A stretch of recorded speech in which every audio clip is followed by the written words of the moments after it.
thank you very much for letting me be your chauffeur. Good experience, I hope so. Well, let's see.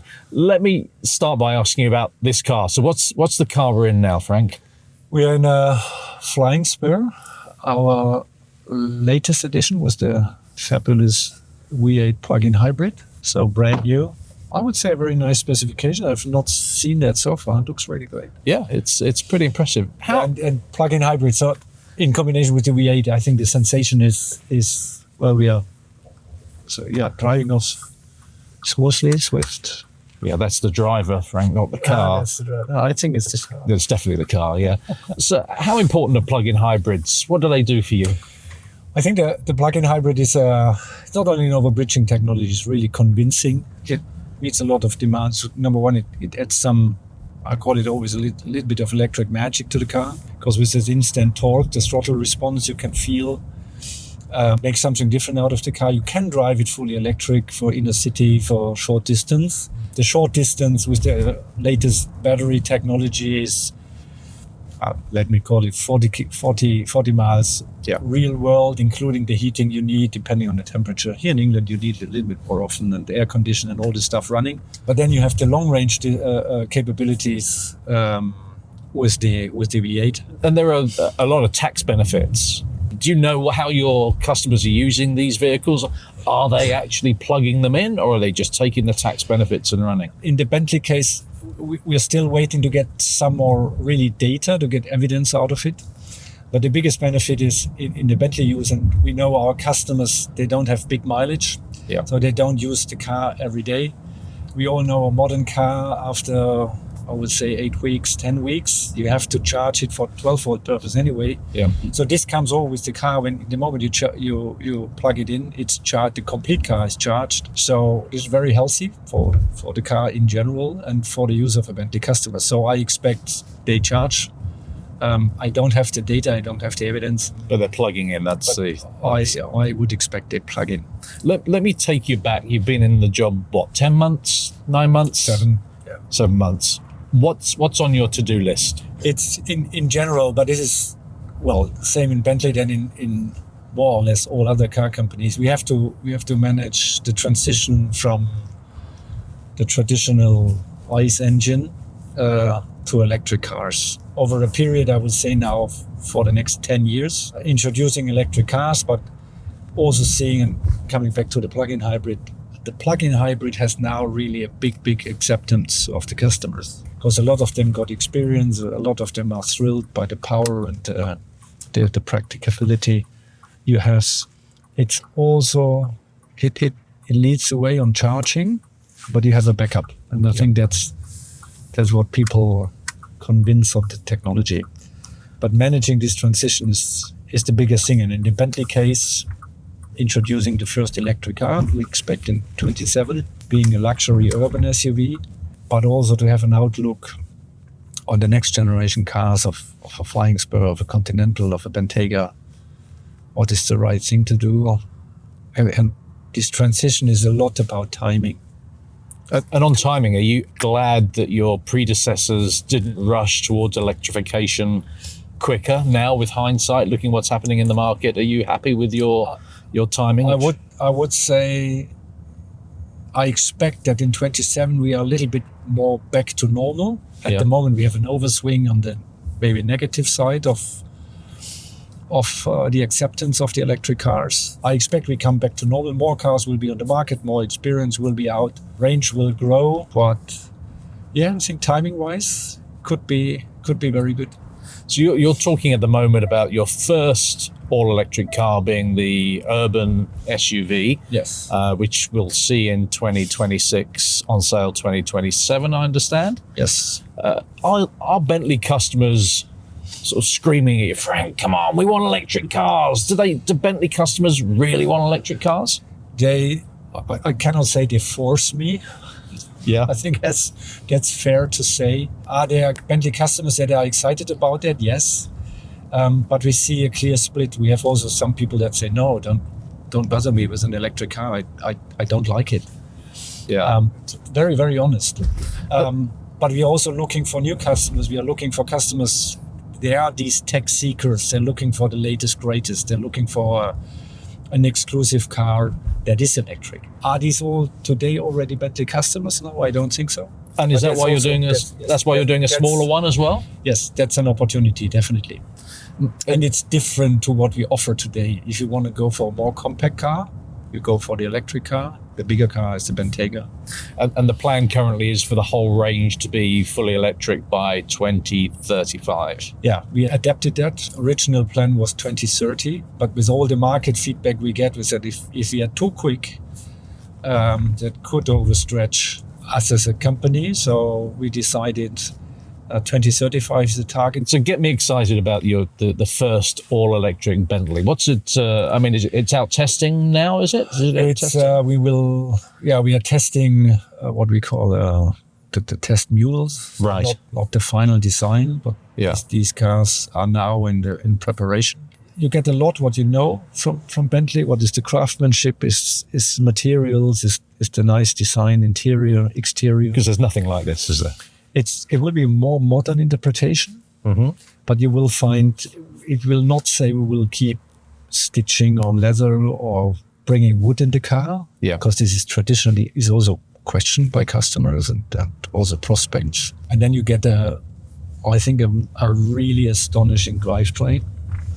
Don't ask on power. It's enough. It's enough, I would say. It's more than enough, and it's really good driving.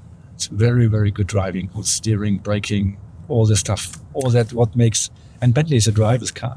Yeah. This is why we have the right road, so you're driving it. Yeah, absolutely. I'm glad of that. But you're going into new territory for new people. How do you think your existing customer base, are they going to be looking at thinking, I want one of those as well? I hope so.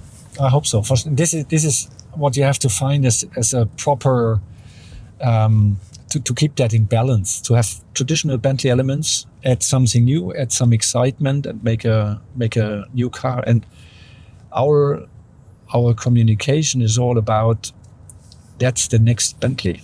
It did not happen so often that a new Bentley appears. Yeah, an all new Bentley, and that's a complete new car. That's excitement in itself. And you talk about tech a lot. How are you going to, as we're saying, this interior of this car is just pure Bentley and it's British craftsmanship at its best. How are you going to integrate the technology that your new customers want and it still be Bentley? That's one of the trickiest parts of it, I would say. I've seen the solution there, a lot of decisions have been made. Yeah. But the blend is really good to have. For sure there's more possibilities on what to use in the car, but to simplify it on one hand, but not to skip all the buttons, all the things that are just practical, and we would never go away from it. So there's no reason to have not a door opener in a door, or the window opener or things like that. Keep it easy, direct access wherever possible. You have more complex things to use, or if you want, there the screen helps you. Yeah.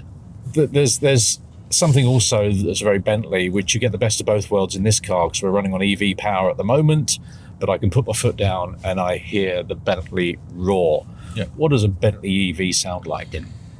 There's also a lively and ongoing debate in the company, you can imagine. A lot of experts, and I have to be honest, a lot of good ideas from our engineers and designers around that, how to execute. Too early to talk on it exactly, but you can imagine your range is very big, from pure imitation to interpretation to real world sound. Where is exactly the point of Bentley's? We made a decision. I hope when we can talk a little bit more about that in detail, it's convincing.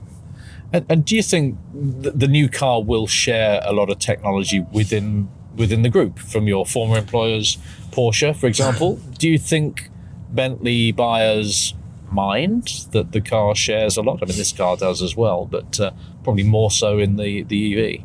Well, it's also, the truth is, part of Bentley's history is sharing parts for many, many, many years. The interesting thing is the knowledge, meanwhile, within Bentley to, on one hand side, have access to high-end technology, but bringing in a Bentley interpretation and then modify the car that it gets really a Bentley, that's really very, very good knowledge on the engineering side, on the marketing side, the design side to do so. So the customer will not see it, will not feel it. It's different cars from character. On the other hand, you benefit from having access to high-end technology. Can you identify, now you've been in Bentley for a while, what makes Bentley? What is the Bentley difference that we'll also see in the EV? For me, it's this idol of having, there's always GT genes around, so it's a lot about self-driving. It's a car that can be chauffeured, but a lot of our customers are driving it and they enjoy the drive. And then you have this blend of, one hand side, the craftsmanship, as you said, English craftsmanship, definitely at its best. A lot of passion you can see in all the details we can see here around. Also a lot of knowledge to do so. But then also there's a lot of technology in such a car. It's one of the most complex hybrid drivetrains in the world. And it just the level of execution and how good the cars are driving. I think this is very, very unique. And I think you have enough power in the car. Just about, yeah. You have enough status, but it's not arrogant at all. What's important for us. And being British is important as well? I would say yes, definitely. British is a very important part of it. And interestingly, well, myself not British, but always was thrilled by the craftsmanship and the history behind it.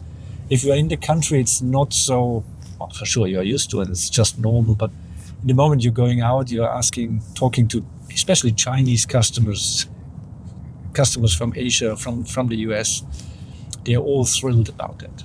And they are all keen on coming here to Crewe, to Cheshire, see the origins and walking through our manufacturing site. And always built in Britain. And always. As long as Bentley exists, there will never, ever, tariffs, don't ask me on tariffs, but no, it will stay here. There's no other place where you can build a Bentley than here. That's good news. What's more likely to keep you awake at night? Is it Trump and tariffs? Is it the China issue with sales slowing in China? Which east or west? Which is more worrying? What keeps me awake at night is both, honestly, because China is a little bit more predictable. It's not moving that quick, but we see a decline in the market. There's several surveys we are doing and judgment when it comes back. Will it come back on the same level? We will see. But there's for certain it's a weaker period. We expect it will come back. US is more difficult as it's unpredictable at the moment. We all know why. We'll see how it pays out. Now, you're not challenged in the same way that other car makers are with the thoughts of Chinese car makers coming over and eating your lunch. We don't see the Chinese luxury car brands, but there are on the horizon one particular new British luxury brand that is going to be targeting Bentley, and also an existing British brand that's targeting Bentley. Let's start with the startup first. What's your advice to anybody trying to get into this luxury market? What should they be doing? Number one, I would say, well, competition is always good. It's driving ideas. It's generating new ideas. Everybody has to move a little bit. I did many years racing. I like the competition, so we'll see. The good thing is, well, let's start and then see who does best. Is there space? There's always space for new ideas and new competitors, for sure, if you're doing a good job. Yes. Is it an easy market? No, it's not, because you have high-end customers, long-established businesses. This is not enough. You never can lean back and say, well, I'm in the market. For me, it's no problem. Yeah. Whatever is, it's just a given. It's not. You have really to run. And that's the interesting part of competition. But it must be product, it must be your sales organization, it must be your after-sales organization. Everything what is around that, including the brand, recognition of the brand, knowledge of the brand, everything around that. Not an easy market. Can Jaguar build a better Bentley than Bentley? I don't know, because I haven't driven the Jaguar. Let's wait and see. You spoke about racing. Racing is very much in Bentley's heritage. Is that still the case? I would say it's still the case, and racing is one thing is on track, but the other thing is mentality to achieve targets, to work concentrated with the team on a car, on a project. That's also still part of the heritage, something I can feel in my daily business. Yeah, I would say yes, it is. And maybe one day, it's not the highest priority at the moment, because the transformation to electrification, if I'm honest, it also costs a hell of money. Yeah. And one approach within Bentley is we are self-funded, so we have always a positive net cash flow. What we are looking for, that we can invest in our products for ourselves, so we don't have to ask somewhere in the business for money. And that keeps us self-confident, but keeps us also focused on the business side. Does electrification and racing go hand in hand? It's, I would say electrification, yes. Pure battery electric vehicles, maybe not at the moment. On the other hand, if I see the progress that is, for example, Formula E, I think that's the most well-known part of electric racing. Now introducing fast charging during pit stops. Remembering a couple of years ago, they changed the cars because the range was not there. Now they can even charge the car during the race. Yeah. That just shows progress is possible and is driven by racing, and this is pushing again the limits and the boundaries. So this is welcome. What makes you, when you step into your office in the mornings, what makes you proudest when you look around at the business? It's a lot about the people and their passion behind. Again, in small bits and pieces. It's always the outlook, working on super exciting cars and with a super exciting brand, with a highly motivated team. Also generating, from time to time, we meet bi-weekly we call it product roundtable, and then discussing progress on projects, but also new ideas for projects and variants. And this is really a lot of fun, and you can see the glance in the eyes of my colleagues, thinking on new cars and new technology and how to make things different, better, exciting. That's a big motivation. I'm going to ask you two more questions before I drop you off, and thank you again for letting me be your chauffeur. Now, this car comes with what I think is one of the best audio systems in the world in cars. It's made by Name. Yeah. Now, we're not going to sing. This isn't carpool karaoke. But if you were listening to something on your Name stereo in your Bentley Flying Spur, what would you be listening to? Oh, that's very different. I have a playlist that I use normally in cars to test the stereo. This is a wide range. There's from classic opera to classic pop to AC/DC. You find more or less everything in, because it's where you can test the systems. And it's a good system. If I would really like to listen, I would go for the opera. Opera, okay, that's good. Well, the final question that I have is a simple one. How have I been as a chauffeur? Give me marks out of 10. I mark your car out of 10, so you mark me as a chauffeur out of 10. This was a pretty good job. Even the turning was smooth, no hectics. Very, very good. I give you 9 out of 10. 9 out of 10. Okay. There's always something to improve. Like on cars. Exactly. Well, then, as long as you don't expect more than 9 out of 10 for this car. But Frank, thank you. I really appreciate your time, and thank you for letting me be your chauffeur. Thank you.